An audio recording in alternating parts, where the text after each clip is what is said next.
자, 오늘 12강 흐름 무관하고 13강 순서 배열 오늘 수업 진행할 거야. 자, 오늘 우리가 해야 될 게 총 8지문이야. 맞지? 자, 총 8지문인데 너희들이 이제 문제를 풀면서 많이 어려운 지문도 있을 거고 쉬운 지문도 있을 거야. 근데 너희들이 이제 수업을 듣기 전에 가장 주의해야 될 거는 어려운 지문을 얼만큼 깊고 그 다음에 너희만의 논리를 가지고 왔느냐가 가장 중요하다. 알겠죠? 자, 선생님이 저번 시간에 얘기했던 거 다시 한번 귀가 따갑게 들어야 돼. 알겠죠? 그냥 스킵해서 넘기면 안 되는 거고요. 자, 일단 어떻게 해야 됩니까? 자, 복습을 하셔야 돼요. 그 복습을 하시고 수업을 진행을 해야 됩니다. 수업이 아니라 숙제죠. 복습을 하고 숙제를 진행을 해야 됩니다. 자, 그래서 여러분들의 생각, 너에 대한 생각이 수업을 통해서 선생님의 생각과 그 생각이 맞아야 돼요. 아시겠죠? 자, 그래서 근데 그게 만약에 뭐 맞든 안 맞든 이거에 대한 차이가 이제 여러분들하고 선생님하고의 차이잖아. 그 차이를 메꾸는 과정인 거야. 자, 이해됐어요? 자, 그래서 이 수업이 이렇게 돌아갈 수 있도록 잘 진행을 하셔야 됩니다. 아시겠죠? 그러니까 이 패턴만 제대로 너희들이 잘 하고 있으면 앞에 서 있는 선생님이 전문대를 나와서 가르치든 서울대를 나와서 가르치든 아무 상관이 없어요. 아시겠죠? 그러니까 이 플로우만 갖춰주면 누구든지 우수한 학생이 될 수 있고 우수한 성적을 낼 수 있다고. 이건 선생님 믿어. 알겠죠? 자, 그러니까 반드시 이렇게 충분한 시간을 가지고 충분하게 생각을 많이 해야 된다. 자, 이렇게 정리하고 12강 넘어가겠습니다. 자, 일단 12강 흐름 무관 문제는, 자, 일단 흐름 무관 문제는 뭐가 중요합니까, 여러분? 주제가 가장 중요합니다. 맞죠? 자, 주제가 가장 중요한데 그 주제도 어찌 됐든 간에 여기에서 문제가 뭐예요? 흐름 무관 문제죠. 그쵸? 그렇기 때문에 이거는 흐름 문제예요. 그 얘기는 무슨 얘기냐면 주제는 쉽게 주어진다 이거거든요.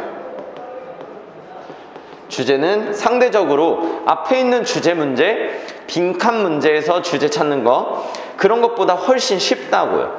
그 얘기, 쉽다는 얘기가 뭡니까? 첫 번째 문장에서 두 번째 문장까지 자기가 뭐에 대해서 얘기할지, 이 흐름이 어떻게 진행이 될지 그 방향성을 줍니다. 아시겠죠? 자, 그러면 우리가 여기에서 주목해야 될 건 뭡니까? 이 주제는 소재와 저자의 생각의 합이다. 그래서 우리는 두 가지, 서로 다른 두 가지를 찾아야 된다. 됐죠? 자, 그래서 여러분들은 이 지문을 딱 눈 감았을 때, 아, 이건 이런 지문이었어. 이렇게 두 가지가 딱딱 떠올라야 됩니다. 아시겠죠? 자, 봅시다. 일단 흐름 무관 읽을 때 첫 문장이 굉장히 중요해요. 자, 그래서 천천히 읽어봅시다. 과학적인 지식은 상당히 팽창해 왔다. substantially 하면은 상당히죠. 그렇죠? 상당히 확대되어 왔을 때 지식에 대한 접근이 변화했다는 겁니다. 어떻게 지식에 대한 접근이 변화했냐면 부인할 수 없는 사실에 대한 초기의 naive 하면은 순수한 맞죠? 순수한 믿음이 이제 given way to 하면은 뭐뭐에게 양보하다예요. 길을 내어주는 거니까. 이해됐어요? 그러니까 그 자리를 넘겨줬다 이거야. 처음에는 뭐였어?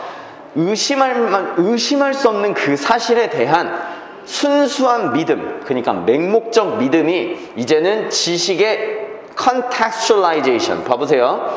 컨텍스트가 맥락입니다. 근데 지금 라이제이션 하면은 그냥 화만 붙이면 되잖아. 그러니까 이 단어는 뭐가 됩니까? 맥락화가 되는 거예요. 이해돼? 알겠죠? 단어를 외우려고만 하지 마시고요. 나에게 익숙한 접두어와 접미어를 통해서 단어 외우는 걸 최소화시켜야 돼요. 됐죠? 자, 지식의 맥락화에 양보를 해줬대요. 그 자리를 내어주었답니다. 자, 그게 극적으로는 expressed as the end of grand narrative. grand narrative 하면은 grand면 웅장한이고 narrative면 이야기잖아. 그래서 어떤 웅장한 서사시, 뭐 웅장한 서사라고 해설지에 나와 있는데 웅장한 서사의 종말로서 표현이 되더라. 자, 그 얘기예요. 자, 지금까지 선생님은 해석을 했습니다. 맞죠? 자, 그러면 우리는 여기에서 이제 중요한 핵심 부분이 뭔지 생각을 하셔야 돼. 됐어요? 자, 일단 이 글의 소재는 뭡니까? 이 글의 소재는 선생님은 과학 지식이라고 정했습니다. 과학 지식. 자, 이 글은 과학 지식에 대한 글이에요. 그러니까 여러분들이 소재를 정할 때 너무 어려워하지 마. 그냥 주로 앞에 나와 있는 무거운 단어는 소재야. 알겠죠? 자, 그러면 과학 지식이 지금 확대가 되면서 자, 뭐가 되고 있습니까? 지금 지식에 대한 접근, 지식 접근에 대한 변화가 일어나고 있죠. 첫 문장이 굉장히 중요하기 때문에 천천히 설명하는 거야. 지식에 대한 접근의 변화가 일어나고 있어요. 그 변화가 어떻게 일어나고 있는지 여기 있는 콜론으로 즉 하면서 들어갔죠. 처음에는 뭐였습니까? 어떤 진실에 대한 진실의 어떤 순수한 믿음을 갖고 있었어. 그쵸? 믿음. 자, 근데 이게 변화했잖아. 어떻게 변화했어? 지식의 맥락화가 됐다고 하네요. 자, 됐어요? 오케이. 자, 그러면 일단 이 부분이 가장 중요한 부분 같아.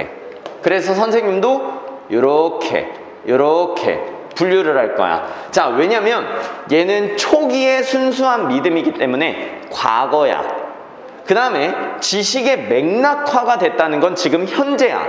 그러면 이 두 가지가 지금 서로 역접이죠. 그래서 이렇게 두 개를 가른 겁니다. 이해됐어요? 자, 그래서 실제로 선생님은 얘를 세모로 가고 얘를 네모로 갈 겁니다. 알겠죠? 자, 그러면 내용을 확인해 보자고. 진실에 대한 순수한 믿음이라는 건 그 믿음의 어떤 뭐랄까 절대성을 얘기하는 거 맞죠? 맞죠? 그 믿음에 대해서 순수하게 믿어버리는 거니까. 자, 보세요. 이 말이 어려웠을 텐데 여러분 말 자체가 어렵다고 해서 생각을 꺼리면 안 됩니다. 아시겠죠?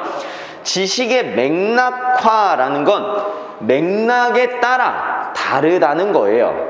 맞죠? 문맥에 따라 다르다는 거야. 맞아요? 왜냐면 맥락화라는 게 어떤 상황을 얘기하는 거잖아. 그 상황이 어떠냐에 따라서 다르다는 겁니다. 그러면 이건 뭘까요?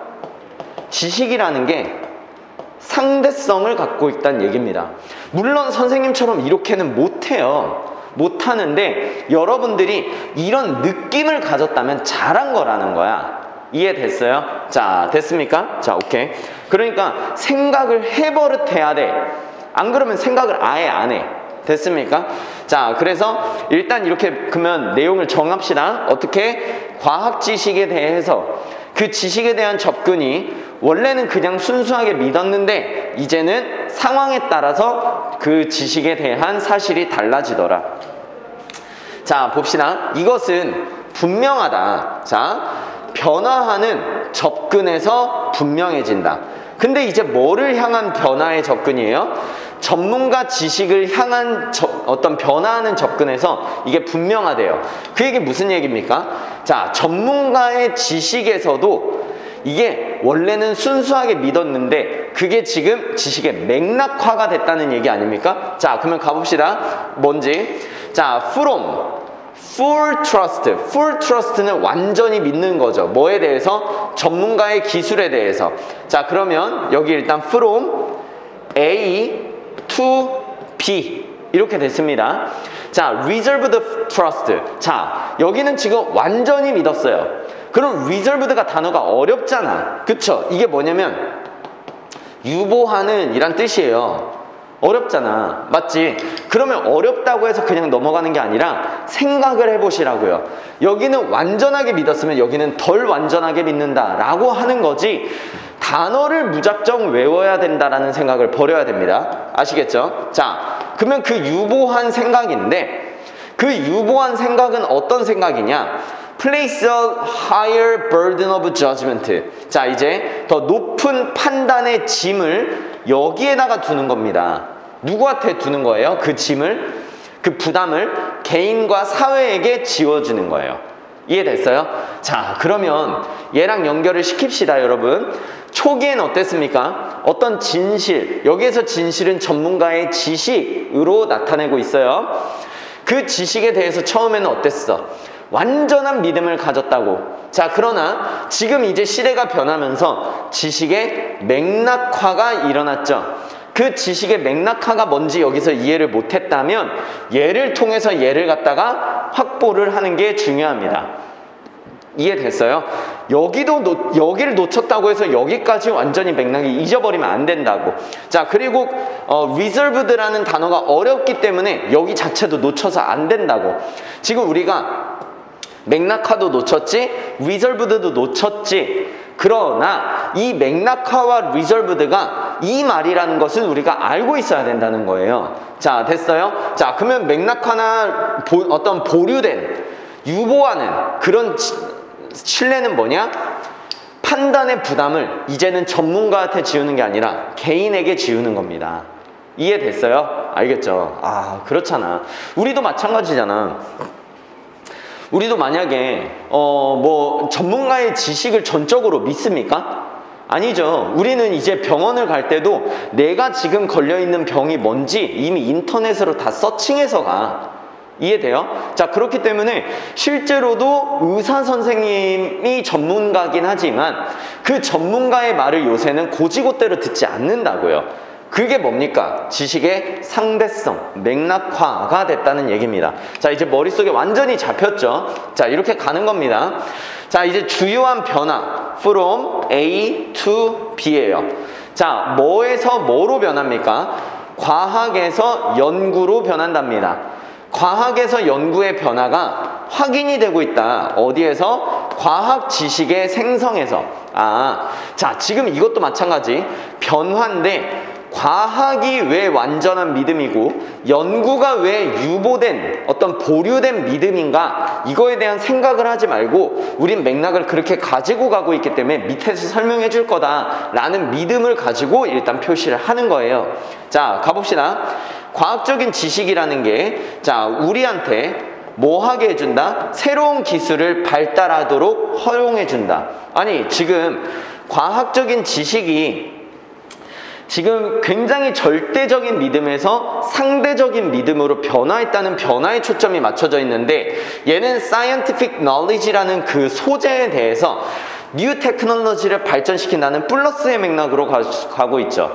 그러면 이거는 지금 맥락과 전혀 관련이 없는 거죠. 자, 그러면 4번을 한번 가봅시다. 우리 항상 어떻게? 내가 의심하는 문장 다음까지 읽고 확인한 다음에 답을 찍는 겁니다. 자, 이러한 변화에 따르면, 자, 지금 여기에서 지시 형용사를 통해서 얘가 여기 있는 major shift가 이렇게 감을 알 수 있네요. 자, 됐어요? 자, 그래서 이러한 변화에 따르면 지식이라는 게 이제는 어떻게 됐습니까? 덜 final, 덜 결정적이어지고, 자, 이 final은 여기서 마지막이 아니라 결정적인이에요. 덜 결정적이어지고 더 변화에 오픈, 열리게 되었다. 그 얘기잖아. 자, 그러면 이 얘기가 뭐야? 변화할 수 있고 결정적이지도 않고, 그 얘기는 뭐예요? 상대성을 의미하는 거죠. 이해됐어요? 자, 이게 파란색 아닙니까? 자, 그러면 저절로 정답은 몇 번이 돼요? 3번이 되는 겁니다. 자, 그래서 정답이 3번입니다. 문제가 굉장히 좋아요. 굉장히 좋아. 그러니까 너희들이 1번, 2번 앞까지 해서 여기 있는 문장과 여기 있는 문장을 얼마나 정확하게 생각을 하고 이해를 하느냐, 이해를 해서 얘를 끄집어 내려왔느냐, 그게 굉장히 중요한 겁니다. 아니, 선생님 너무 어려워요. 어렵지. 어려우니까 사고를 훈련해서 하려고 만드는 거잖아. 근데 지금 이 2반부터 이 4반까지는 고2를 하고 있기 때문에 고2는 이런 어떤 난이도가 안 나와요, 지문이. 그래서 우리가 이 고3의 난이도를 하는 이유가 뭐라고 했습니까? 사고를 기르기 위해서예요. 그 사고를 안 하면 이 2, 이 3, 이 4반 애들하고 점수가 똑같이 나온다고. 이해됐어요? 차이가 없어진다고요. 자, 이해됐습니까? 자, 그래서 그렇게 하시고, 자, 여기도 마지막에 한번 영상 잠깐 멈춰서 체크해 놓고서 한번 읽어보세요. 똑같은 말입니다. 자, 됐습니까? 자, 오케이. 자, 12강 1번은 여기까지 할게요. 자, 12강 2번 한번 봅시다. 자, 우리가 지금 어떻게 컨셉을 잡고 있어요? 첫 문장과 두 번째 문장에서 소재와 저자의 생각을 정확히 잡은 다음에 그 흐름을 연결시켜 가는 겁니다. 자, 이것도 똑같이 한번 해볼게요. 자, 초기 여행 어카운트 하면은 이야기라는 뜻이 있습니다. 자, 초기 여행 이야기에 현대 독자들, 여행 이야기를 읽는 사람들은 관심을 가질 가능성이 많대요. 뭐에 대한? far off니까 멀리 떨어진 이란 뜻이죠. 멀리 떨어진 사람과 장소의 묘사에 관심이 많습니다. 하지만 이라고 하는 것은 일단 역접으로서 이 뒤의 맥락이 굉장히 중요하다라는 표시를 주는 거예요. 자, 이제 확 집중을 해야 돼. 여행 리터러처 하면 문학이에요. 단어 모르면 안 됩니다. 알겠죠? 자, 여행 문학이 지금 역사적으로 served는 여러분 보통 help로 들어가세요. 뭐 하도록 도와줍니까? 국가적, 종교적, 문화적 정체성을 향상시키도록 도와준답니다. 오케이. 바로 잡히지. 두 개가 바로 잡히면 돼. 선생님은 항상 주제를 찾을 때 두 개를 잡으라 그랬잖아. 이 글의 소재는 여행 문학이죠. 그쵸? 이 글의 저자의 생각은 그 여행 문학에 대한 여행 문학이 국제, 종교, 문화 전체성, 문화의 정체성을 향상시킨다. 이런 생각 해본 적 있어요? 없죠?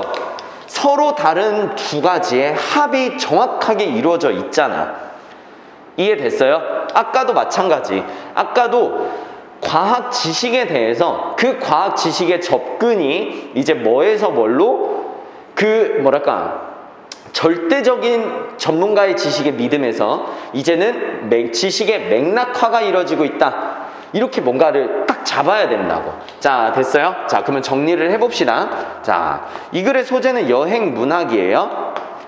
자, 근데 그 여행 문학이 뭐 하다는 겁니까? 얘가 국가만 쓸게요. 국가적 정체성을 향상시킨다고 얘기를 하잖아요. 자, 이렇게 서로 다른 두 가지가 합쳐지면 이건 100% 주제예요. 이해됐죠? 그러면 뒤에 however가 안 나오는 이상 이미 however를 역접으로 꺾었기 때문에 뒤에 역접이 나올 가능성도 거의 없어져요. 그러면 이 흐름 무관은 이제 이 맥락으로 무조건 가는 겁니다. 아시겠죠? 자, 가봅시다. 시몬스 까마라는 것은 이 권위자이기 때문에 선생님이 이렇게 표시를 한 겁니다. 권위자가 나왔다는 얘기는 주제를 부연한다는 얘기랑 똑같은 거예요, 여러분. 자, 똑같은 얘기가 나올 겁니다. 한번 가봅시다. Struggle to control the sea. 바다를 통제하고자 하는 것에 대한 어떤 분투. 그러니까 struggle은 굉장한 노력이잖아. 그러니까 분투예요. 그 분투가 emerging Dutch identity. 새롭게 나타난 더치, 그러니까 네덜란드의 정체성의 중요한 측면이었다. 자, 그 정체성은 원 하면 이거 PP입니다, 여러분. 뭘 통해서 얻어졌다? transformative, 그러니까 변화시키는 이란 뜻이에요. 변화시키는. 그 변화시키는 ordeal 하면 역경, 시련이죠. 여기 밑에 나와 있네. 변화시키는 역경을 통해서 얻어진 그 정체성, 그것을 이제 얘네가 얻게 되었다, 그 얘기죠. 자, 그러면 예시를 한번 보세요, 여러분. 옌지. 자, 보세요. 자, 일단 네덜란드인들은 바다를 통제하려고 많이 노력을 했네. 맞죠? 자, 일단 예시인데 네덜란드인들은 바다를 통제하려고 했어요. 그러면 그 바다를 통제함으로써 그 바다를 통제하고자 하는 노력이 네덜란드인의 정체성의 중요한 측면이라고 하니까 바다를 통제함으로써 이게 이제 네덜란드인의 정체성이 됐잖아요. 맞죠? 맞죠? 네덜란드인들이 바다를 통제하려고 많이 노력한 그것이 이제 네덜란드인들의 정체성이 된 거야. 자, 됐습니까? 자, 그러면 이제 뭐 했을 때 그 뭐를 묘사한 이야기, 네덜란드인인데 어떤 네덜란드인이냐면 persevering 하면 persevere 하면 뭡니까? 뭐뭇을 인내하다죠? 뭐뭇을 인내하다. 자, 뭐를 인내해? In the face of tremendous difficulties.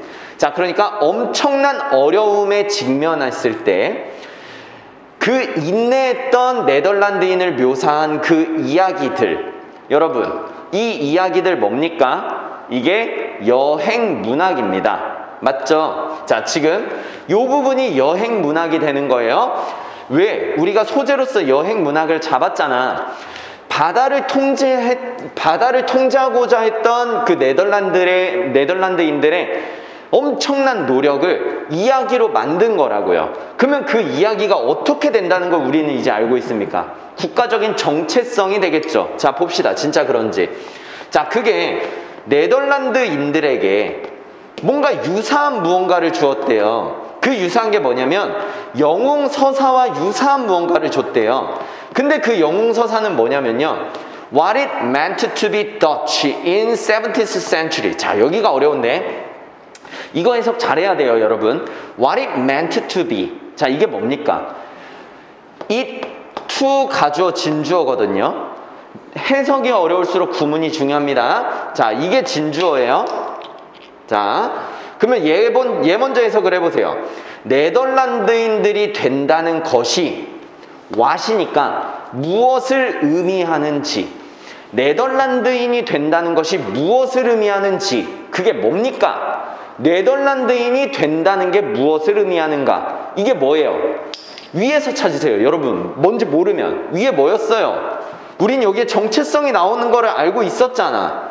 그러면 네덜란드인들이 된다는 게 무엇이냐? 이게 정체성이잖아. 그 정체성의 정수, 그러니까 그 본질을 형성시키는 영웅서사시와 유사한 무언가를 네덜란드인들에게 줬다는 거 아닙니까? 그 얘기는 뭐예요? 이 어려운 역경을 이겨낸 그 네덜란드인들의 이야기가 네덜란드인이라면 무엇이냐? 이거에 대한 어떤 정체성의 본질을 형성하는 영웅서사시로 쓰여져 있다는 거잖아요. 자, 그 얘기 뭐야? 자, 이게 이제 바다를 통제했어. 이게 이제 뭐가 됐어요? 이야기가 되었죠. 자, 그 이야기가 이제 네덜란드인들의 정체성과 이 이야기가 된 것이 이제 네덜란드인들의 정체성을 뭔가 나타내는, 형성하는 영웅서사시와 유사한 무언가가 되었다는 거예요. 자, 그러면 이제 이 정체성이 있으니까 이제 이게 정체성을 높여줘야 되잖아. 봅시다. 자, through stories like those. 자, 그러한 것과 같은 건데, 뭐에서 제시된, 여행 문학에서 제시된 그런 것들과 같은 이야기들을 통해, 그런 이야기들이라는 건 뭐예요? 여기서 이 영웅서사시 같은 것들이죠. 맞죠? 자, 그래서 여행 문학에서 네덜란드인들이 바다와 싸우는 그런 것들을 굉장히 영웅화시켜가지고 묘사를 한 이야기를 통해서 네덜란드인들이 그들 스스로를 나타냈습니다. 모함으로써 영웅신화의 형태, 영웅신화의 형태를 만듦으로써 자기 자신을 표현했습니다. 자기 자신을 표현했다는 게 뭡니까? 자신의 정체성을 드러냈다는 거죠. 여기에서 나온 이 이야기 어떤 이야기입니까? 여행 문학에서 나온 이야기죠. 그러면 결국엔 여행 문학의 이야기가 네덜란드인들의 자신의 정체성을 드러냈다. 그 얘기 아닙니까? 자, 그러니까 3번도 맞는 거예요. 이해됐죠? 진짜 주제가 계속 연결이 되잖아. 맞죠? 4번 가봅시다. 여행 문학은 항상 뭐와 관련이 있습니까? 유토피아의 건설과 관련이 있었다. 잠깐만. 여행 문학에 대한 이야기는 맞아. 근데 그게 유토피아의 건설과 관련이 있다라는 얘기 나왔습니까? 안 나왔죠. 그러니까 얘는 일단 아닌 것 같고야. 맞죠? 5번 가봅시다. 이것은 신화였다. 자, 신화였다. 영웅신화를 만들어서 자기 자신을 표현했다. 자, 그 신화에 대한 설명이죠. 자, 그러니까 얘가 연결이 됩니다. 그래서 정답이 몇 번입니까? 4번이 되는 겁니다. 이해돼요? 알겠죠? 자, 그러니까 흐름 무관은 주제를 잡아놓는 게 굉장히 중요해요. 알겠죠? 자, 그런데 내용을 갖다가 한 문장 한 문장을 끊어서 막 맥락에 끊겨서 읽는 게 아니라 그 맥락을 갖다가 계속적으로 연결을 시키면서 내려오는 게 굉장히 중요합니다. 자, 아시겠죠? 자, 그 다음 한번 가봅시다. 자, 12강 3번 볼게요. 자, 역시 첫 문장, 두 번째 문장에서 주제를 찾는 게 중요합니다. You may notice that. 자, 너가 특정한 냄새가 make it harder for your baby to calm down and enter 하면서 이렇게 들어가죠. 여러분, 기억합니다. make 다음에 it이 나오면은 가목적어예요. 그 다음에 그 뒤에 투부정사가 진목적어가 됩니다. 그 앞에 있는 for 명사는 의미상 주어예요. 이 꼴을 여러분 기억하셔야 돼요. 시험 문제도 많이 나와요. 알겠죠? 자, 그러면 해석해 볼게요. 특정 냄새가 어렵게 만든대. 뭐를? 자, 너의 아기 가가 돼야 돼. 주어니까. 너의 아기가 차분해지는 걸 어렵게 만든다는 거야. 그러면 차분해지지 않는다는 얘기지. 그리고 어떤 상태에 들어가기를 어렵게 만들어? 뭔가 너와 공유된 관심을 갖는 상태, 어떤 공유된 관심을 갖는 그런 상태에 들어가는 걸 어렵게 만든답니다. 자, 그러면 보세요. 이 글의 소재는 뭡니까? 냄새죠. 그쵸? 자, 여기에서 말하는 냄새가 뭐 하게 만들어요? 아이가 차분하지 않게 만들고 공유되는 관심의 상태로 들어가지 못하게 한다는 거니까, 다른 말로 하면 공유된 관심사가 없게끔 만든다는 얘기죠. 그러면 어찌됐든 이 냄새가 뭐하다고 보면 됩니까? 아, 되게 별로다 라고 마이너스적인 느낌을 받으시면 돼요. 알겠죠? 자, 그러면 이 마이너스적인 느낌을 여러분들 연결시키면 되는 겁니다. 가봅시다.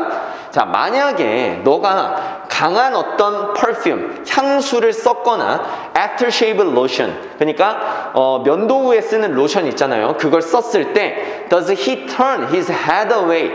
그가 그의 머리를 획 돌리냐? 뭐 했을 때? 당신이 그에게 다가갔을 때 고개를 돌리냐? 라는 거죠. 그쵸? 자, 그러면 그리고 또 만약에 당신이 suspect that, 자, 이게 여기까지죠. 만약에 당신이 의심한다면 뭘 의심해요? 당신의 아이가 예민성을 갖고 있다고 의심한다면, 아니면 다양한 냄새에 대해서 reactive가 반응하는 이죠. 근데 under이니까 반응을 안 하는 겁니다. 알겠죠? 반응을 하지 않는다고. 얘는 너무 예민한 거고, 아니면은 너무 냄새에 예민한가? 아니면은 얘가 너무 냄새에 무감각한가? 그것을 지금 네가 의심하고 있다면 한번 해보세요. try ing 하면은 한번 해봐라 이거잖아. putting different foods or fragrance. fragrance 하면은 이거 향이에요. 이것도 향. 자, 다양한 음식이나 다양한 어떤 fragrance, 어떤 향을 갖다가 그의 코 가까이에다가 대보세요. 그리고 한번 봐보세요. 그가 recoils 하면은 움찔하는지, 아니면 짜증을 가지고서 뭔가 눈썹을 찌푸리는지, 아니면 뭘 못해 어떠한 반응도 보이지 않는지, 이거를 한번 알아보세요 라고 하면서 끝났어요. 자, 이해됐습니까? 자, 지금 여기까지 뭐예요? 지금 여기까지 뭔가 냄새적인 것에 대한 마이너스적인 걸로 가는 줄 알았더니 지금 마이너스적인 게 아니라 걔한테 한번 가본 다음에 그 네 아이가 되게 예민한지, 냄새에 대해서 예민한지 아니면 되게 무감각한지 그것을 한번 봐봐라, 그 얘기죠. 간단히 얘기하면. 그러면 이거에 대한 맥락이 아니구나. 그쵸? 뭐예요? 그 냄새를 가지고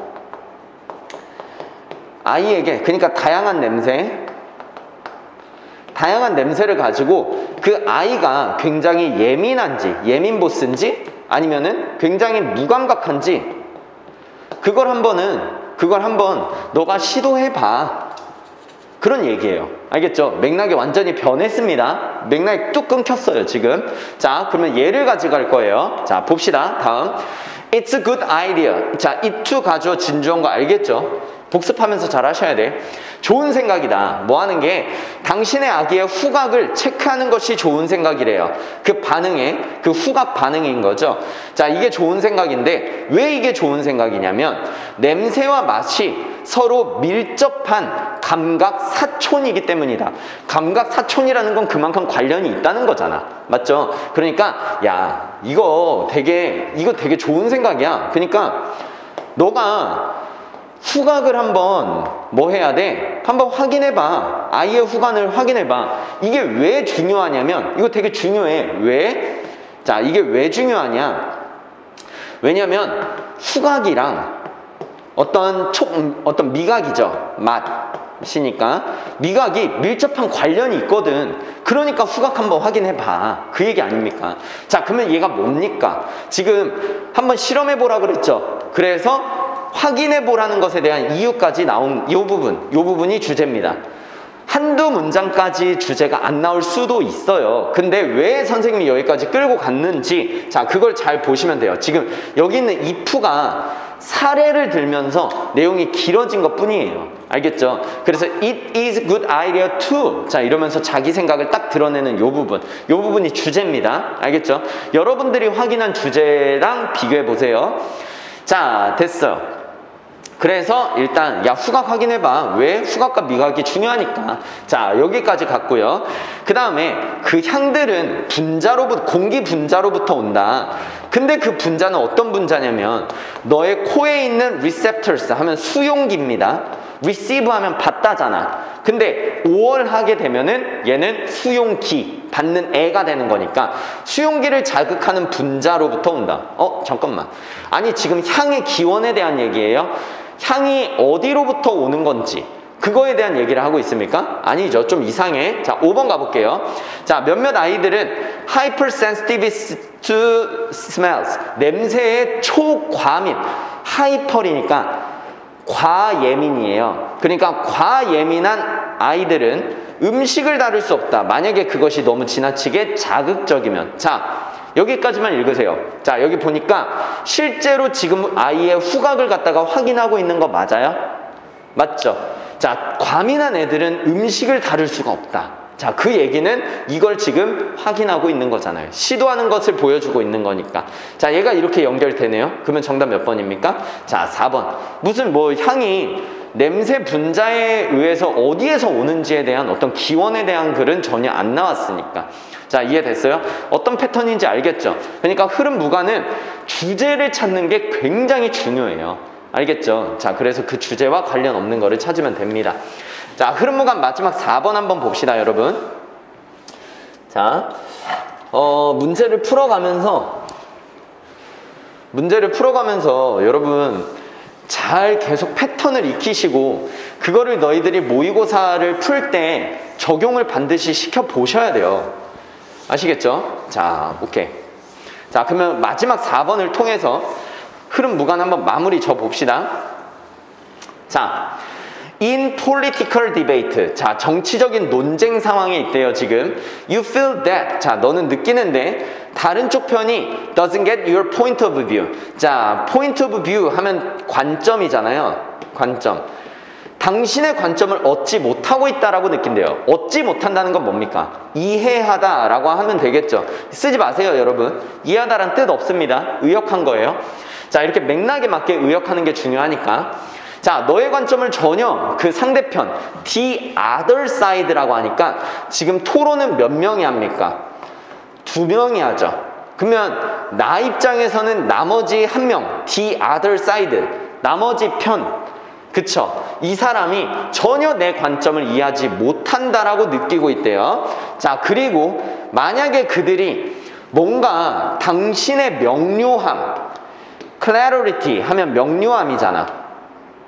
그러면 여기에서 말하는 명료함은 뭐예요? 내가 가지고 있는 내 주장의 명료성을 얘기하는 거야. 그 명료성을 가지고 그들이 그것을 볼 수만 있다면 그들은 이해하고 fall in line with 뭐뭐에 동의하다예요. fall in line with 뭐뭐와 줄을 함께 쓰는 거니까. 자, 뭐에 동의할 텐데? 당신이 믿고 있는 것에 동의를 할 텐데. 자, 그거거든요. 자, 근데 여러분 잘 보세요. if가 나오고 여기에 지금 동사에 ed가 나왔죠. 주절에 지금 would가 나왔죠. 자, 이해됐어요? 이거 뭡니까? 가정법 과거입니다. 가정법 과거. 가정법 과거는 언제 써요? 여러분, 문법으로만 접근하지 마시고 문법은 독해를 도와주는 거예요. 그래서 가정법 과거라고 한다면 이 말은 무슨 얘기입니까? 사실이 아니라는 거예요. 독해를 할 땐 그렇게 받아들이시라고. 지금 당신의 명료함으로 그들, 다른 쪽이죠. 그 다른 쪽 편이 그 상황을 바라보고 있습니까? 안 보고 있죠. 왜? 이해를 못한다고 했으니까. 그 반대로 비꼬는 거야 지금. 아니 걔가 나 같은 명료함으로 그 상황을 바라보면 아니 내가 믿는 것에 무조건 동의할 텐데 아니 왜 안 하지? 이게 지금 내포됐다고요. 이해됐어요? 고지고대로 있는 게 아니라 가정법이 있으면 그 가정법에 하는 말에 대한 반대다, 이렇게 생각하시면 됩니다. 자, 됐어요? 자, 그러면 한번 봅시다. 나가 있어요. 정치적 논쟁을 하고 있습니다. 상대예요. 정치적 논쟁을 하고 있는데, 자, 지금 내가 상대를 어떻게 생각하고 있습니까? 내가 쟤는 내 관점을 이해를 못해. 이해를 하고 있으면 내 거에 동의하겠지 라고 생각을 한다는 거예요. 자, 그러면 여기를 한번 잡아볼게요. 뭔가 소재는 그냥 정치적인 논쟁 잡았어도 괜찮아. 너무 괜찮아. 알겠죠? 자, 그래서 나는 얘 빨간색으로 한 이유는 나중에 알려줄 거고, 일단 이 빨간색을 통해서 이걸 먼저 이해를 했어야 돼요. 심플리피케이션. 항상 내용을 단순화시키는 게 중요하다. 자, 그랬죠? 자, 그들은 이해를 못했어. 왜? 왜냐하면은 만약에 그들이 이해를 했다면, 자, 이거 대동사 아닙니까? 맞죠? 지금 여기 있는 understand가 들어간 거고, if절에 다시 한번 if인데 과거의 동사 ed가 있고 주절에 would가 있으면 이거 가정법 과거입니다. 사실이 아니에요. 만약에 걔네가 이해했으면 그들이 생각한 것들을 생각하지 않을 텐데, 쟤네들 진짜 이해력이 떨어진다. 위에서 한 말 똑같은 말이에요. 맞죠? 자, 대조적으로, 자, 이제 대조입니다. 동사 뒤에 주어 동사가 나오면 명사절, 대절, 생략. 당신은 완전히 그들의 관점을 이해하고 있다고 믿는데요. 그리고 당신은 그것을 그래서 거절한다고 믿는다는 겁니다. 이해됐어요? 그러면 이제는 내가 나를 바라보는 거죠. 내가 나를 바라보는 거예요. 나는 뭐 해요? 나는 상대 관점을 완전히 이해하고 있다 라고 생각을 하죠. 됐어요?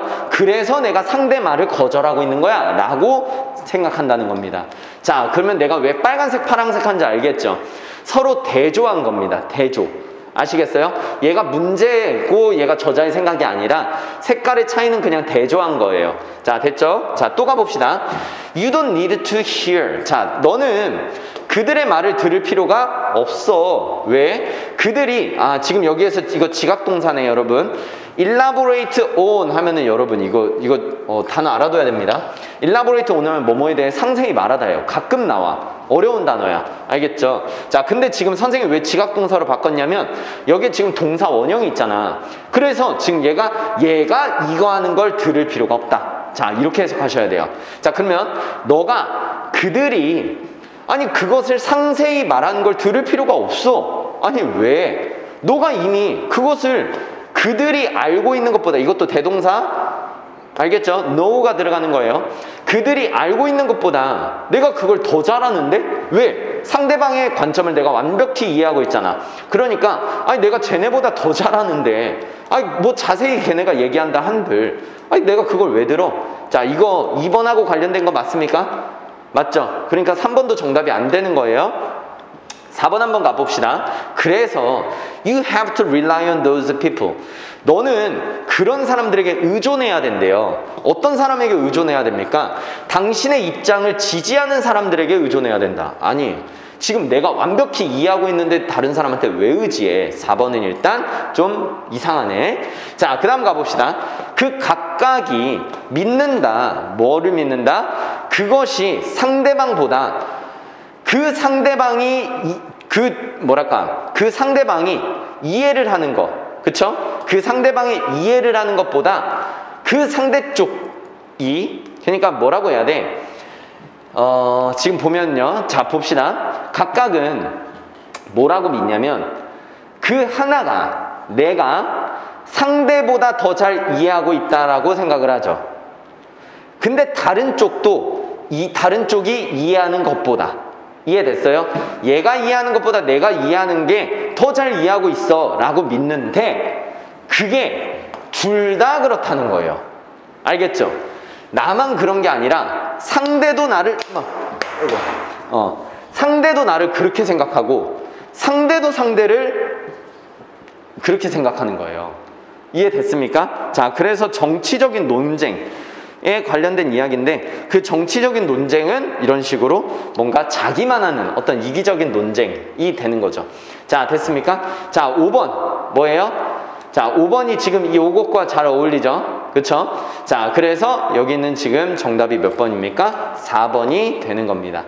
자, 됐어요? 자, 오케이.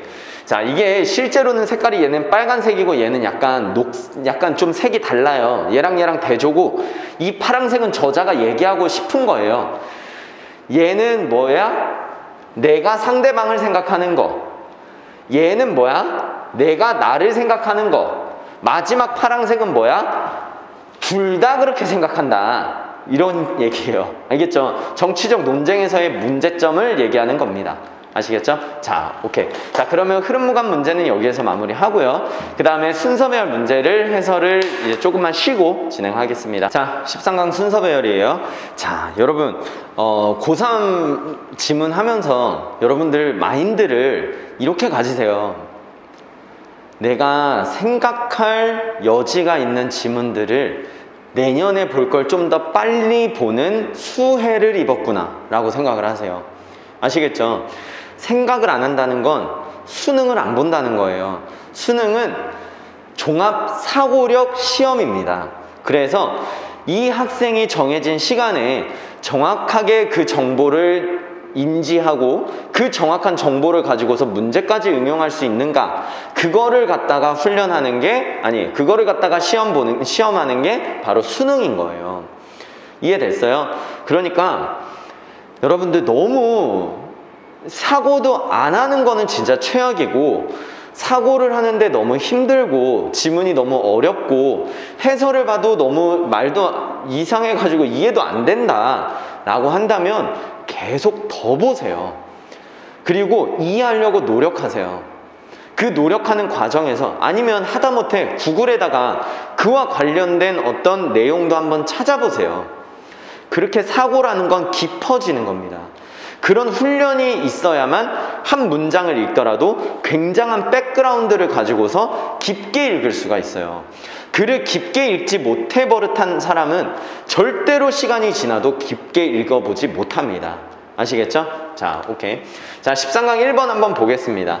자, 일단 순서 배열이에요. 자, 순서 배열은 선생님이 모의고사에서도 너희들에게 많은 얘기를 했듯이 일단 요런 핵심적인 요소들이 굉장히 중요합니다. 맞죠? 자, 그러면 그리고 일단 핵심, 자, 정리 좀 할게요, 여러분. 자, 순서 배열은 순서 배열과 문장 삽입, 이 둘 다 지시사 진짜 너무 중요하고요. 맞죠? 지시사. 선생님 저번 시간에도 지시사가 얼마나 중요한지 너희들한테 언급을 매번 하고 있는 것 같아. 지시사라고 하면은 지시 형용사도 있고요, 지시 대명사도 있습니다. 자, 이게 의미하는 게 뭡니까? 이게 의미하는 건 반드시 앞에 존재를 하고 있어야 되는 거예요. 맞죠? 언어적으로 맞잖아. 맞죠? 야, 나 그거 봤다? 하면은 그게 뭔지를 앞에서 나 얘기를 해줘야 되잖아. 맞죠? 자, 그 다음에 지시사뿐만 아니라 접속사 활용해야 됩니다. however이 유독 많이 나오는데 however 뿐만 아니라 뭐 in addition, 첨가, in other words, 뭐 즉, 이런 것들 접속사에 유념해가지고 흐름은 푸는 거예요. 아시겠죠? 이 두 가지만 기억하고 있으면 되고요. 그 다음에 얘네를 활용하되 중요한 건 뭡니까? 그 어떤 보기라고 하면 얘 이렇게 되는 거예요. 그 보기의 끝과 처음이 반드시 연결된다. 요걸 반드시 기억합니다. 얘네가 안 나올 수도 있어. 얘네가 안 나오면 얘로 푸는 거예요. 아시겠죠? 자, 그래서 얘가 핵심이라는 거. 자, 그러면 한번 봅시다. 자, 개인의 어떤 성과, 뭐에서, 자, 리퍼런스 그룹 하면은 여기에서 준거 집단이라고 하는데, 자, 이게 뭐 중요한 게 아니죠. 그러니까 reference의 본질적인 뜻만 잘 알면 되는데 이게 참고라는 뜻이죠. 그래서 reference 하면은 참고서도 reference잖아. 맞죠? 그러니까 뭔가 참고가 되는 집단이야. 그 집단 안에서 개인의 성과는 뭐에 영향을 끼칠 수 있다? self-esteem, 자존감에 영향을 끼칠 수 있다. 자, 정리를 하셔야 돼요. 자, 일단 지시문은 뭡니까? 중거 집단의 개인의 성과. 중거 집단 속 개인의 성과가 뭐에 영향을 끼치죠? 자존감에 영향을 끼친다. 그 얘기죠. 맞죠? 아, 그러면 이게 뭔 말하는지 조금 더 설명을 해줘야 될 것 같아. 자, 그러면 B를 봅시다. 예를 들어 별표. 아, 별표 뭐, 자, 일단 형광펜 쳐놓으세요. 자, 일단 예를 들어가 나오면 이게 뭐냐면 예시는 이제 문장 삽입과 순서에서 이렇게 받아들이는 거예요. 앞 문장과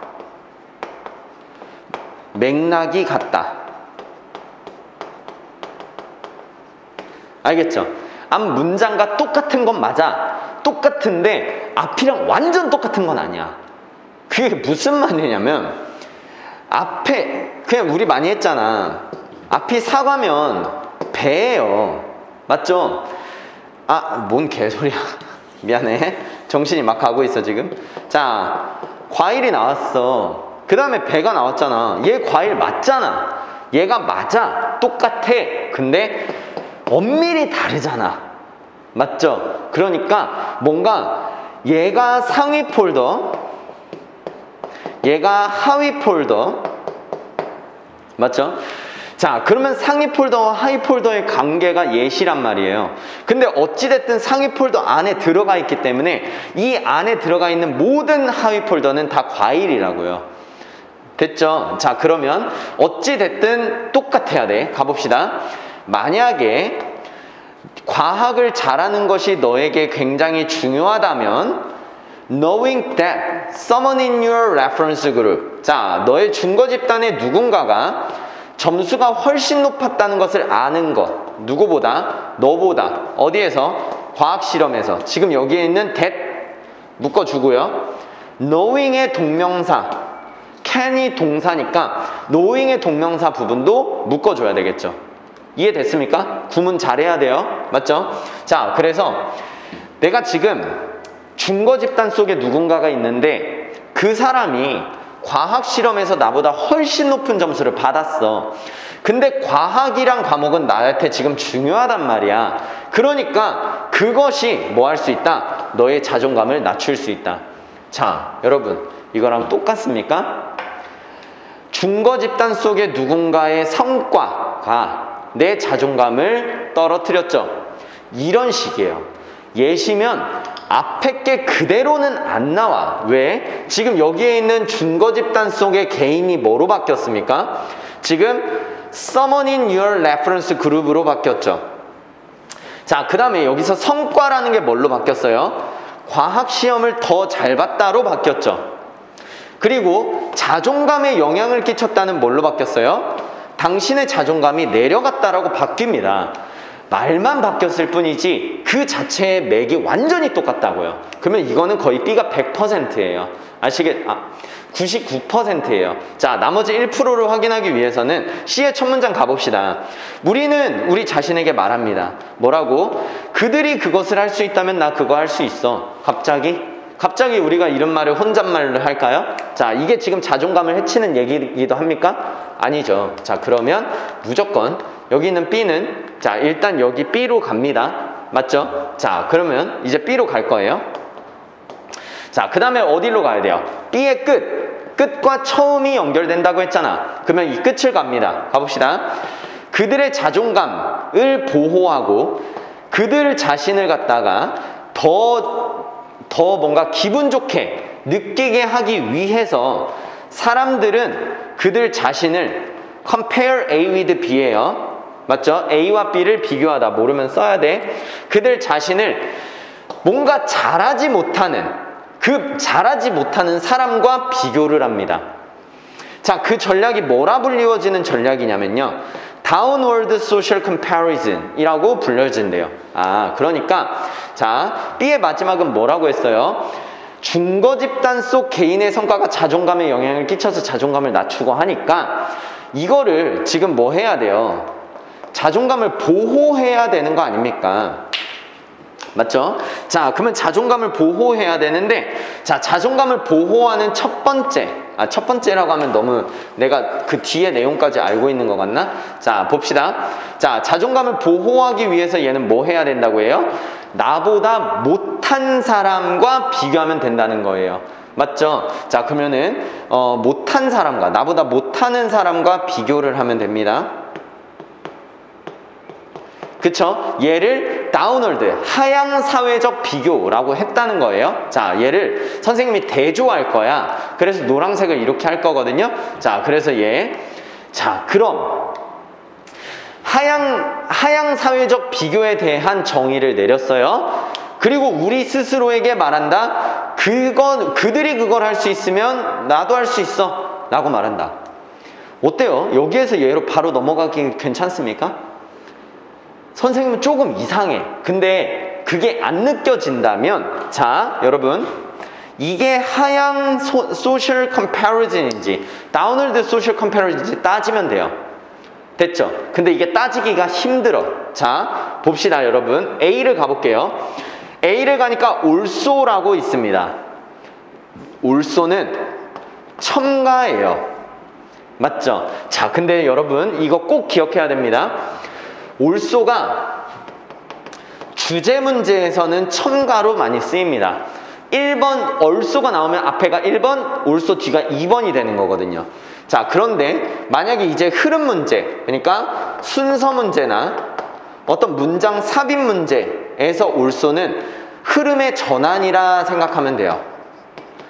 왜냐면 흐름 문제는 흐름이 중요하니까. 이해됐어요? 자, 봐보세요. 배야, 또한 사과야. 둘 다 과일인 건 맞아요. 그런데 배에서 사과로 흐름이 바뀐다고요. 이해됐습니까? 아시겠죠? 자, 그러면 이제 여기 뭐가 나왔어요? They may sometimes engage in upward social comparison 이라고 나오잖아요. 상향 사회적 비교에 참여를 해야 된대요. 근데 그 상향 사회적 비교 뭡니까? 그들 자신을 compare A with B, 자, 그들 자신을 이 사람과 비교하는 거예요. 훨씬 더 잘하는 사람과 비교하는 거야. 나보다. 이해됐어요? 자, 그러면 얘는 선생님이 파란색으로 할게요. 이거는 얘가 주제라서 그런 게 아니라 서로 대조하는 겁니다. 아시겠죠? 자, 그러면 A는 지금 뭐 했어요? 나보다 잘하는 사람과 비교했습니다. 자, 됐죠? 그러면 이제 따지는 거야. 얘가 상향식 비교냐 아니면 하향식 비교냐. 근데 얘가 얘 다음에 나온다면 이 끝이 중요하니까 이 끝을 읽어봐야겠죠. 자, 언뜻 보기에 first glance 하면 언뜻 보기예요. 언뜻 보기에 이것은 not seem sensible, 합리적이지 않은 것처럼 보여요. 왜? 아니, 나보다 잘하는 사람하고 하면 자꾸 자기가 위축되고 자기의 자존감이 떨어질 텐데, 그러니까 언뜻 보기에는 합리적이지 않은 것처럼 보이는데 몇몇 사람들에게는 그것이 또 좌절스럽기도 하대요. 하지만을 얘기하고 싶은 거잖아. Upward social comparison은 뭘 만들어냅니까? 낙관주의를 만들어냅니다. 뭐에 대해서? 그들 자신의 성과를 향상시키는 것에 대해서. 자, 됐어요? 아, 잘하는 사람과 비교하는데 이거 왜 이래? 왜냐고 하냐면 바로 낙관주의 때문이에요. 됐어요? 자, 그러면 여기 있는 이 낙관주의, 그러니까 상향식 비교는 낙관주의에 초점이 맞춰져 있고 하향식 비교는 나보다 못하는 사람과 비교하는 거에 초점을 맞춰져 있어요. 자, 그러면 얘를 이제 따지는 거예요. 그들이 그것을 할 수 있다면 나도 할 수 있어. 이거 하향식 비교입니까? 상향식 비교입니까? 생각해 보세요. 지금 얘랑 완전히 대조란 말이야. 그러면 얘가 지금 상향식 비교면 만약에 얘면 B, A, C일 거고 얘가 하향식 비교면 B, C, A일 거 아닙니까? 그러면 중요한 게 얘가 상향식 비교냐 하향식 비교냐를 따져야 돼요. 그들이 그걸 할 수 있다면 아니 나도 할 수 있어. 여러분 헷갈리죠? 나도 헷갈렸어. 심지어는 나 처음에 하향식 비교인 줄 알았어. 왜냐면 아니 제가 하면 나도 하지 약간 이런 느낌이잖아. 그러면 얘를 지금 대의를 깔보고 있는 느낌이잖아. 그래서 나 하향식 비교인지 알았어. 그렇게 가려고 했는데 뒤에 보세요 여러분. 이게 상향식 비교도 될 수 있어요. 왜냐면 낙관주의에 초점을 맞춰보세요. 그들이 할 수 있어? 오케이 나도 할 수 있어. 이거는 낙관주의잖아. 이해돼요? 자, 얘가 헷갈려. 얘도 되고 얘도 된단 말이야. 그러니까 굉장히 문제를 잘 낸 문제죠. 뒤를 보세요. 혹은 우리는 우리 자신에게 뭐라고 말합니까? superior performer. 그러니까 뭔가 우수한 그 수행자, 우수한 성과자가 정말로 비슷하지 않다. 뭐 할 만큼 충분히? 우리의 중거 집단에 있을 만큼 충분히 우리와 똑같은 애가 아니야. 비슷하지 않아. 자, 이거 뭐예요? 이거 지금 하향식 비교입니까? 아니죠. superior performer가 나왔잖아요. 얘가 우리 중거 집단 속에 있을 만큼 충분히 비슷한 애가 아니야. 그 얘기는 무슨 얘기야? 야, 쟤는 넘사야. 그러니까 쟤가 나보다 과학을 잘한다고 해서 내가 쟤 때문에 자존감이 낮아질 필요는 없어. 왜? 쟤는 넘사벽이니까. 그 얘기를 하는 거야. 이해됐어요? 이 말은 확실하게 뭡니까? upward social comparison이죠. 그러니까 정답이 뭐예요? B, C, A가 되는 거예요. 아시겠죠? 얘만 가지고는 확인이 안 돼. 그래서 다음을 보니까 superior performer를 비교하고 있네. 그러면 B, A, C 아니겠습니까? B, A, C. 자, 됐어요? 자, 오케이. 자, 이렇게 푸시면 돼요. 재밌잖아. 재밌어요. 자, 이거는 그래서 이 지문은 뭐다? 예시와 olso가 흐름의 어떤 전환을 시킨다. 진짜 전환시켰지. 하향식 비교와 상향식 비교에서 전환을 시켰잖아. 그러니까 olso가 흐름에서는 굉장히 중요하다. 자, 라는 거. 자, 보고. 자, 13강 2번 한번 봅시다. 자, 13강 2번은 자, 터키가 역시 일단 제시문을 정리를 잘 하셔야 돼요. 터키가 좋은 예시를 제공한다. 뭔가 deliberate 하면은 의도적인 이란 뜻이죠. 의도적인 언어 계획의 좋은 예시래요. 그 의도적인 언어 계획은 어떻게 하도록 설계가 되어 있냐면 디자인은 항상 투부정사를 낼 겁니다. 특정한 어떤 국가적인 목적을 성취시키고 그리고 이것을 굉장히 빠르게 성취시킬 수 있는 여기 있는 do도 마찬가지로 성취하다 대동사예요. 자, 이것을 굉장히 빠르게 성취할 수 있는 언어 계획의 좋은 예시랍니다. 자, 됐어요? 잡힙니까? 여러분? 자, 지금 터키에 대한 이야기가 나왔고요. 이 터키가 언어 계획을 가지고 있었는데 그 언어 계획이 어떤 국가적인 목적 성취의 목적이 있을 뿐만 아니라 이거와 더불어서 굉장히 신속함, 빠르게 이거를 성취시키기 위한 언어 계획을 가졌다고 했어요. 자, 그러면 초점은 뭡니까? 흐름상 초점은 얘네가 갖고 있는 이 언어 계획에 대한 이야기입니다. 아시겠죠? 자, 여러분 여기에서 선생님이 하나 꿀팁. 자, 여기 형광펜 쳐 있죠? 자, 이거 왜 형광펜 쳤냐면 자, 이게 뭡니까? 고유 명사입니다. 알투르크가 지금 로마 글자를 갖다가 채택했대잖아. 자, 그러면 알투르크가 채택한 얘는 사람입니다. 맞죠? 사람이죠. 국가든 뭐 아무튼 여기선 사람인데 어쨌든 고유명사가 나오게 됐잖아요. 고유명사가 나오면 뭡니까? 반드시 앞에서 누구인지 아니면 무엇인지 설명을 해줘야 돼요. 무조건 해줘야 돼요. 아시겠죠? 만약에 다비드라는 선생님을 책에다가 쓰려면 다비드는 L2B의 영어 선생님 이런 식으로 설명을 해주고 다비드라는 고유명사를 써야 된다고요. 근데 지금 여기 위에 알트루크가 누군지 설명이 나왔습니까? 안 나왔죠. 절대 못 갑니다. B로 절대 갈 수가 없어요. 근데 C를 보니까 뭐라고 나와요? 케멀 알트루크가 이 터키의 아버지라고 설명을 해주죠. 명사 콤마 명사로. 자, 겁나 개꿀팁이죠. 종종 나옵니다. 고유명사가 나왔을 때 이런 고유명사로 가지고서 활용해서 풀 수 있어요. 아시겠죠? 자, 그러면 얘는 무조건 C입니다. 무조건 C. 자, 그러면 가봅시다. 알투르크는 터키의 아버지래요. 근데 그 알투르크가 터키의 현대공화국을 세웠을 때 그가 was confronted with 뭐뭐에 직면하다죠. 뭐에 직면했습니까? 언어의 근대화의 과업에 직면을 했대요. 아, 오케이. 자, 그러면 일단 C로 가니까 알투르크 A라고 할게요. 알투르크의 어떤 언어 근대화 과제가 있었다는 거야. 자, 언어를 근대화 시켰어야 됐대요.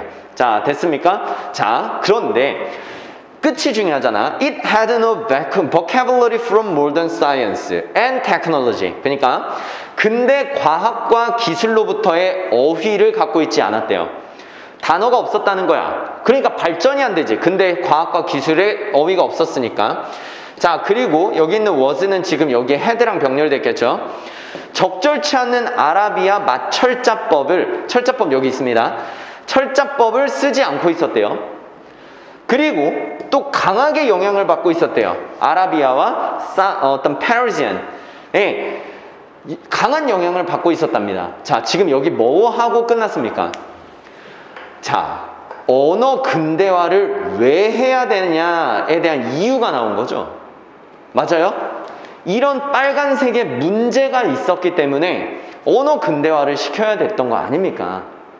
맞죠? 자, 그러면 이제 왜 이거를 언어 근대화를 했어야만 됐는지에 대한 이유까지 나왔고요. 그 다음을 가니까 알투르크는 의도적으로 로마 글자를 채택했대요. 자, 그러면 얘는 이런 문제가 있어서 로마 글자를 채택하는 해결을 한다. 괜찮습니까? 너무 괜찮은데요? 문제에 대한 해결 괜찮잖아. 맞죠? 자, 그런데 변수가 있어요. 여기가 만약에 또 다른 문제가 나온다면 얘도 빨간색, 얘도 빨간색, 얘는 파랑색이죠, 지금. 자, 이거 파랑색. 맞죠? 얘는 빨간색, 얘는 파랑색이니까 얘가 빨간색인지 파랑색인지만 따지면 되는 거예요. 자, 그러면 A를 한번 가볼게요. 자, 오직 인구의 10%가 글을 읽고 쓸 줄 알았기 때문에 was no mass objection. mass objection 하면은 이건 대량, 다수의 반대라고 하면 돼요.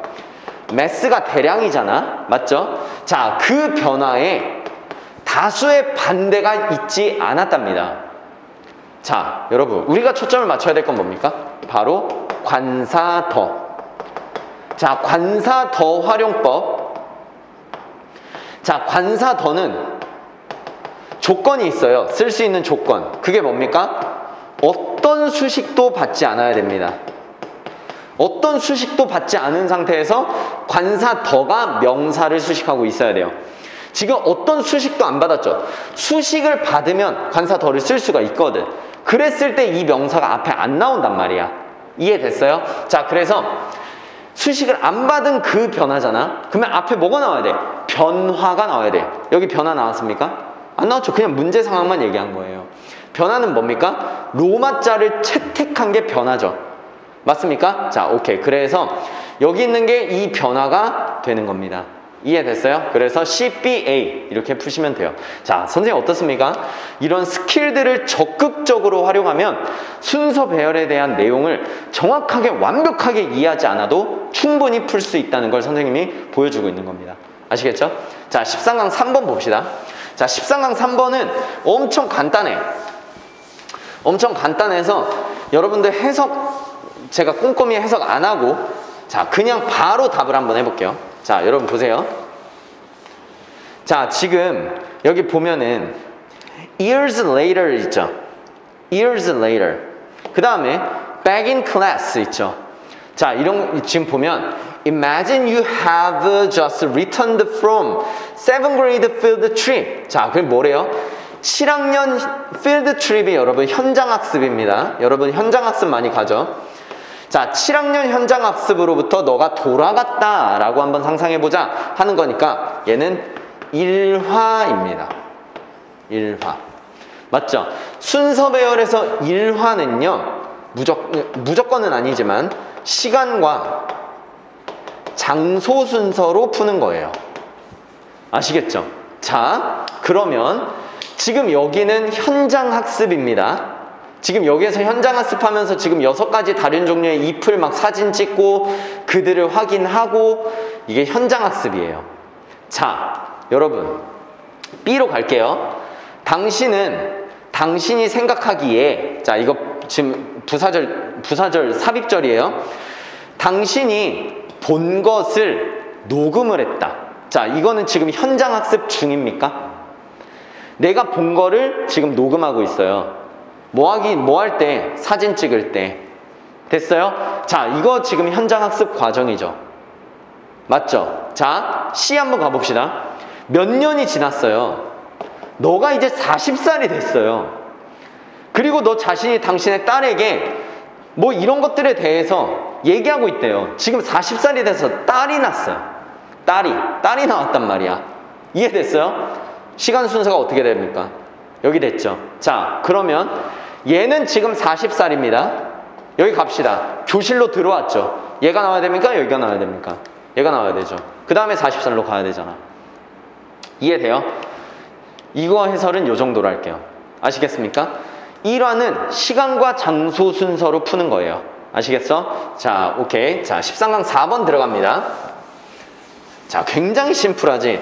그러니까 이런 스킬들만 여러분들이 잘 알고 있으면 충분히 이런 스킬들로 풀 수 있어요. 자, 마지막 오늘 13강 4번인데 이게 굉장히 어려워. 굉장히 어려운데 여러분 생각을 많이 해오셔야 돼. 아니면 지금 영상 잠깐 멈춰놓고 선생님이 하는, 자, 이거 예시죠? 예시 아까 나왔죠? 뭐여야 된다? 맥락이 같아야 된다. 앞이랑 완전히 같아야 돼, 맥락이. 자, if라고 한다면 이건 예시예요. 이것도. 자, stated another way. 자, 이거 보세요. 또 다른 방식으로 말하면이니까 이거 다시 말이에요. 다시 말해. 자, 여러분 다시 말해. stated another way는 얘의 동의어가 뭐냐면 in other words입니다. 다시 말해서예요. 다시 말한다는 건 뭐예요? 앞하고 뒤가, 자, 이거 적어 놓으세요. 앞 뒤가 완전 똑같다. 맞죠? 왜? 앞에 있는 걸 다시 말하는 거니까 완전히 똑같아야 되는 거야. 이해됐어요? 자, 그러면 얘가 기준으로 될 수 있겠죠. 맞지? 왜? 얘는 앞에 문장하고 완전히 똑같아야 되기 때문에 지금 보면은 inspections 하면 조사잖아. 조사가 낭비를 발견한다. 앞에 반드시 조사가 낭비를 발견한다는 내용이 무조건 앞에 나와야 돼. 이해돼요? 자, 가봅시다. 자, 뭐 하기 위해서? 조사의 낭비를 사무실에서 줄이기 위해 모든 사람들은 새로운 세트의 룰에 의해서 움직여야 된다. 본질적으로. 자, 그 새로운 세트의 룰이 뭐냐면 새로운 패러다임이랍니다. 자, 이것은 뭐와 함께 시작되냐면 이해와 함께 시작된대요.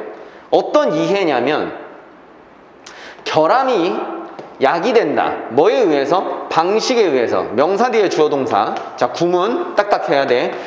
일이 수행되는 방식에 의해 결함이 야기된다라는 이해를 가지고 시작이 돼야 된다는 겁니다. 자, 내용 굉장히 어렵죠? 정리를 하세요. 자, 보세요. 조사 낭비. 지금 차근차근 정리를 해보자. 자, 우리는 뭐 해야 됩니까? 우리의 목적이 뭐예요? 조사 낭비를 줄여야 됩니다. 그러기 위해선 지금 새로운 패러다임으로 지금 작동을 해야 돼요. 그 새로운 패러다임이 뭡니까? 어디부터 시작을 해야 된대요?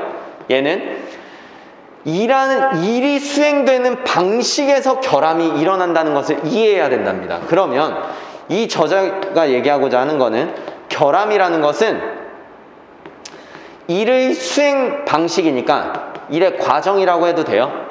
수행 방식, 그 방식, 이 과정이잖아. 아니 너무 오바야? 아니면 그러면 일의 어떤 수행 방식, 수행 방식이 과정이잖아. 그쵸?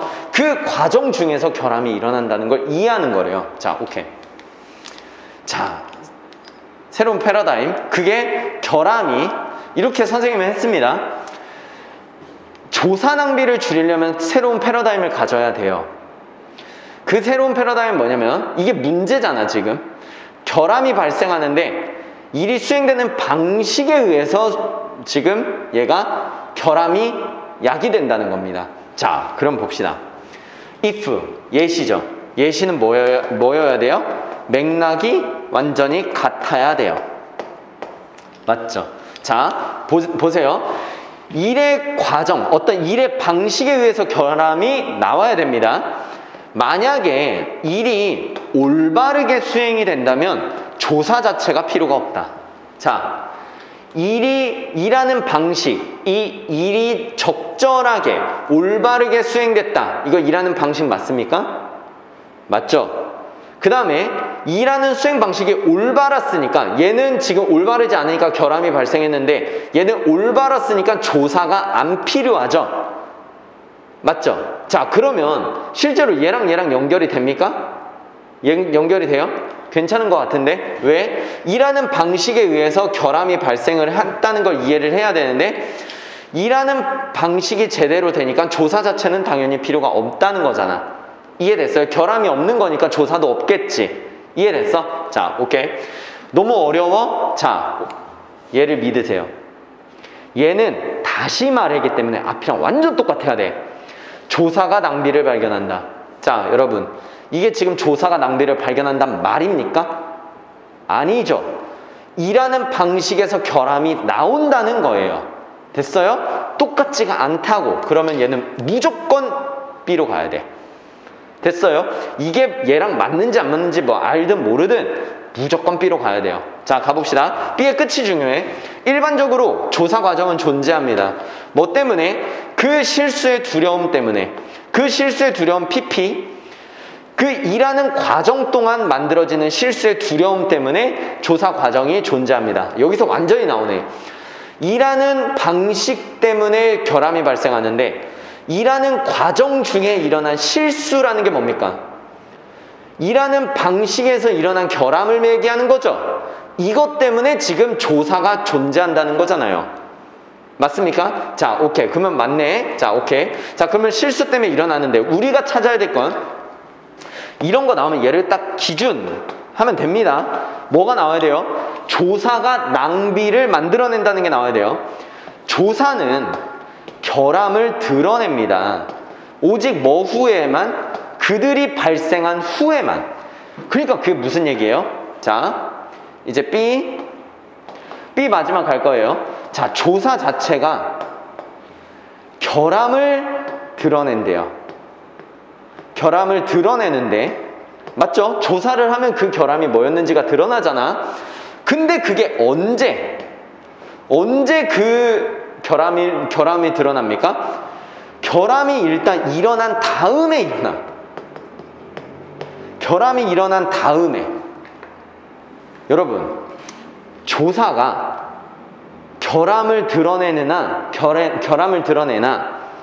그 결함은 이미 발생을 해버렸잖아.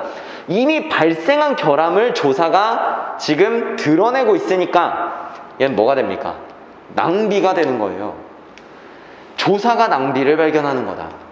조사가 결함을 발견하는데 이미 그 결함은 일어난 다음에 나온 거니까 낭비라는 거를 추측은 해야 돼요. 알겠죠? 완전히 똑같아요. 그런데 여기에도 낭비가 있고 여기에도 낭비가 있으면 너무 쉽잖아. 그렇게는 안 나와요. 고3이니까. 그래서 선생님이 가장 중요하게 생각하는 게 뭐예요? 맥락을 연결시키는 거예요. 맥락. 이 자체가 뭐를 드러내고 있음을 아는 사고력이 필요합니까? 낭비라는 거를 드러내고 있음을 알고 있어야 돼요. 아시겠죠? 그래서 이 마지막 부분이 요 길로 가는 겁니다. 자, 아니면 얘가 애매해요. 그러면 얘 끝, 얘 처음. 이걸 봅시다. 자, 보세요, 여러분. 그 조사는 그 조사 과정 그 자체가 어떠한 가치도 덧붙이지 않아요. 어떠한 가치도 덧붙이지 않는다는 게 뭐예요? 낭비를 발견하고 있다는 거죠. 사실상 그거는 또 다른 형태의 낭비가 된답니다. 자, 이제 마지막 뭐라고 했어요? 조사 자체가 다른 형태의 낭비가 된대요. 게다가 새로운 형태의 낭비는 그 조사죠. 조사 그 자체의 낭비는 다층적이랍니다. 자, 이거 알아두세요. 멀티레이어드, 다층적. 자, 됐어요? 자, 이게 다층적이라는 건 뭔 개소리인지 모르겠지만 어쨌든 얘가 말하고자 하는 핵심이 뭡니까? 조사 그 자체가 또 다른 형태의 낭비가 된다. 자, 그러면 예시는 뭐라고 했어요? 맥락이 같아야 된다 그랬죠? 그러면은 여기에서 조사 자체가 낭비가 돼야 되는 예시가 돼야 돼요. 봅시다. 자, 사람에 의해서 만들어지는 시간과 노력인데 어떤 사람입니까? 조사를 수행하는 사람입니다. 조사를 수행하는 사람에 의해서 만들어진 시간과 노력, 이거 뭐예요? 이거 낭비죠?